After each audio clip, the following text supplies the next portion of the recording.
Hello everyone, good morning. নতুন একটা mini ব্লগে সবাইকে অনেক অনেক ওয়েলকাম। প্রথমেই বলি, আজকে একটা ল্যাদঘর মিনি ব্লগ হতে চলেছে। আমি জানি না কিভাবে সবাই এত সাজুগুজু করে সারাদিন ফিটফাট থেকে ব্লগ বানায় বা ডেলি ডেলি এত কন্টেন্ট কোথায় থেকে পাই। আমি তো 2 দিন ভিডিও বানানোর পরে তৃতীয় দিনের দিন আর কি নিয়ে ভিডিও বানাবো সেটাই বুঝতে পারি না। আমি ঘরের মধ্যে থেকে ছেলের সাথে সারাদিন যেভাবে আমার সময় কাটে সেটাই একটু ক্যামেরাবন্দি করে তোমাদের সাথে শেয়ার করার চেষ্টা করি। একদম সকালবেলা ঘুম থেকে উঠে থেকে আমি ভিডিও শুরু করতে পারি না, কারণ সকালবেলা তোমাদের দাদাভাই যতক্ষণ না অফিস যাচ্ছে ততক্ষণ আমার খুবই ব্যস্ততার মধ্যে কাটে। তাই বর অফিসে চলে যাওয়ার পরেই আমি ভিডিও শুরু করি। তো যাই হোক, এই যে দেখো আমার ছেলে কেমন টেডিটার সাথে খেলা করে। ওকে এটা বার্থডেতে গিফট দিয়েছিলাম, তো তখন একদম ছুঁয়েও দেখতো না। ভেবেছিলাম যে এটা কেনাই ফালতু হয়ে গেছে, বোধহয় খেলবে না, কিন্তু এখন রিসেন্ট দেখছি টেডিটাকে নিয়ে খুবই খেলা করছে।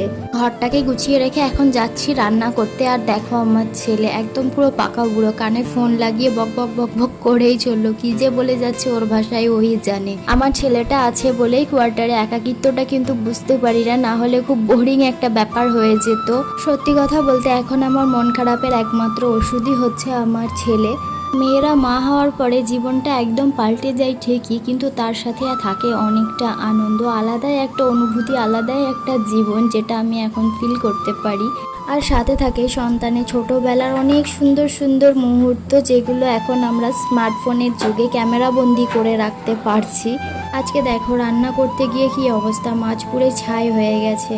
মাছগুলো ভাজতে দিয়ে বাবু সেই মুহূর্তে খুব ঘুম পেয়েছিল, তো ওকে ঘুম পাড়াতে গিয়ে মাছের এই অবস্থা। তো এই মাছগুলো নেওয়াই হয়নি, একদম লাস্টবারে এই মাছগুলো দিয়েছিলাম। ভালো যে এখানে বেশি মাছ ছিল না, না হলে সব নষ্ট হয়ে যেত। রান্না বান্না করে বাবুকে স্নান করিয়ে দিলাম, সাথে আমিও আর একবার গা ধুয়ে নিয়েছি। তারপরে এই যে দেখো এখন ছেলেকে খাওয়াবো। দেখতেই পেলে একটা ট্রেন দাঁড়িয়ে আছে। এখানে রেল লাইনটা এতটাই কাছে যে ট্রেনের ভিতরের মানুষগুলোকে ক্লিয়ার দেখা যাবে এবং তারা কি কথা বলছে সেটাও শুনতে পাবে। স্টেশনে ঢোকার আগে প্রায় ট্রেনই এখানে দাঁড়িয়ে যায় সিগন্যালের জন্য। তো আমরা যখন যাওয়া আসা করি তখন যদি এখানে নামা যেত তো এখানেই নেমে যেতাম, একদম ডাইরেক্ট সোজা ঘরে চলে আসা হতো, অত ঘুরে আসতে হতো না। তো যাই হোক, বাবুকে খাওয়াতে খাওয়াতে ওর পাপাও চলে এসেছে। আর দেখতে পেলে কত বেলুন নিয়ে এসেছে বাবুর জন্য। আর এই যে দেখো সকাল থেকে ওয়েদারটা একটু মেঘলা মেঘলা হয়েছিল, তারপর এই দেখো দুপুরে খাওয়া দাওয়ার পরই দেখি হঠাৎ এরকম বৃষ্টি চলে এসছে। এখানে অনেক দিন পর বৃষ্টি হলো, তো খুব ভালো লাগছে বৃষ্টিটা হয়ে।